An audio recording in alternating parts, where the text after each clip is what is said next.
اظن بانه احنا بقينا وفيين، يعني البرنامج العمل ديالنا اللي سبقنا صرحناه قبل الخروج من المغرب، قبل الانطلاقه من المغرب، واللي كانت خارطه الطريق واضحه حسب برنامج المسطر اللي كان غير التذكير مبني على ثلاث المراحل، واللي في الحقيقه كنشكر كل من ساهم يعني في نجاح هذا البرنامج، من جامعه، من اطر تقنيه، اطر طبيه، وبالخصوص اللاعبون اللي بينوا على واحد الشعور بالمسؤوليه كبيره جدا، واللي فعلا كانوا يعني منضبطين بواحد الشكل يعني جيد.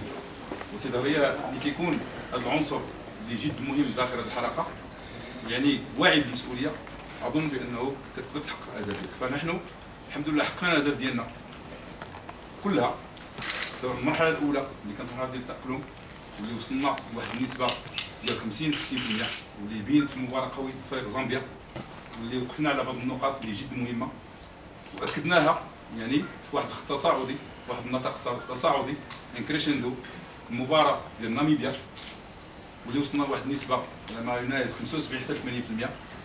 واظن بانه العمل اللي قمنا به بعد المباراه وحتى المباراه الوديه الثانيه باش نعطيو واحد النسبه ديال الجرعات التدريبيه ولا لو فوليوم دو جو بالنسبه لكل العناصر، لان هذه تظاهره اللي غتكون ان شاء الله طويله ونتمناو نشوف فيها بعيد، وخص كل لاعب يكونوا جاهزين.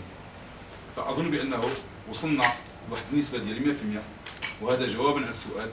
وكان هناك تحقيق بانه الحمد لله المجموعه كلها يعني مستعده، مهيئه بدنيا، تقنيا، تكتيكيا، واكثر منها نفسانيا.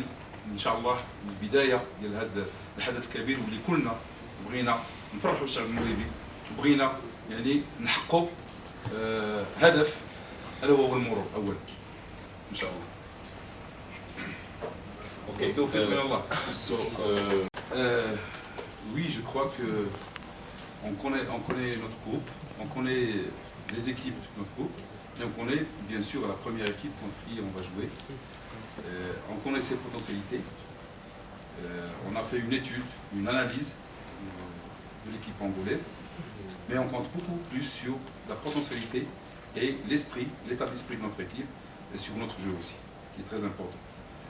Bien sûr, connaître l'équipe adverse, ce n'est pas un détail, c'est un point qui est très important, mais se focaliser sur son équipe, c'est encore plus important. Il y a une motivation, il y a une ambition de tous les Marocains.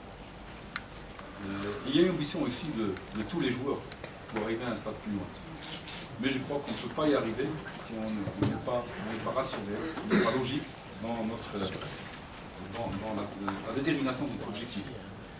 Et nous, en faisant un diagnostic des dernières participations, on a vu qu'il est préférable de déterminer un objectif minimum. Et après, je crois qu'on a les potentialités de grandir avec la compétition. Et pour l'instant, on pense à passer le premier tour. Et je crois qu'en passant le premier tour, il y a beaucoup d'équipes qui étaient des outsiders et qui ont même remporté le tournoi. Et il ne faut citer qu'il y a une année avant, la Zambie, qui était une équipe, je ne vais pas dire incognito, mais une équipe qui n'était pas favorite, et qui n'était pas candidate au titre. Mais je crois que nous, on va rester pieds sur terre, mais on va se focaliser, comme j'ai dit au début, sur l'objectif minimum. Mais comme j'ai dit à tous nos amis marocains et la presse marocaine, c'est que nous, l'appétit vient en mangeant. Mais on commence par les premiers matchs.